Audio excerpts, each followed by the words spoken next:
ಒಡಿಶಾದಲ್ಲಿ ನಡೆಸಿದ ಲೋಕಸಭಾ ಚುನಾವಣಾ ಪ್ರಚಾರದ ಸಂದರ್ಭ ವೇದಿಕೆ ಮೇಲೆ ಮಹಿಳೆಯೊಬ್ಬರಿಗೆ ಮಂಡಿಯೂರಿ ನಮಸ್ಕರಿಸಿದ ಪ್ರಧಾನಿ.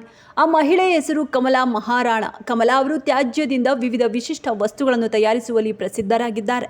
ಧನ್ಯವಾದ ಅರ್ಪಣೆ ಕರುತ್ತಂತೆ ಪ್ರತಿಮಾ ಪಾತ್ರ.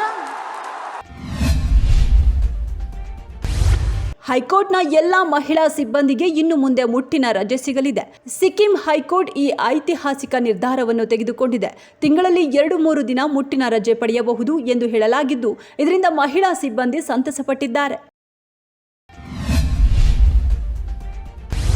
ಈ ಹಿಂದೆ ರೈಲ್ವೆ ನಿಲ್ದಾಣದಲ್ಲಿ ರೀಲ್ಸ್ ಮಾಡಿ ನೆಟ್ಟಿಗರ ಕೆಂಗಣ್ಣಿಗೆ ಗುರಿಯಾಗಿದ್ದ ಫೇಮಸ್ ಕಂಟೆಂಟ್ ಕ್ರಿಯೇಟರ್ ಸೀಮಾ ಕನೋಜಿಯಾ. ಇದೀಗ ಈಕೆ ಏರ್ಪೋರ್ಟ್ನಲ್ಲೂ ತನ್ನ ಹುಚ್ಚಾಟವನ್ನು ಮುಂದುವರಿಸಿದ್ದಾಳೆ. ಏರ್ಪೋರ್ಟ್ಗೂ ತಲುಪಿತ ಈ ವೈರಸ್ ಎಂದು ನೆಟ್ಟಿಗರು ಯುವತಿಯ ವಿರುದ್ಧ ಗರಂ.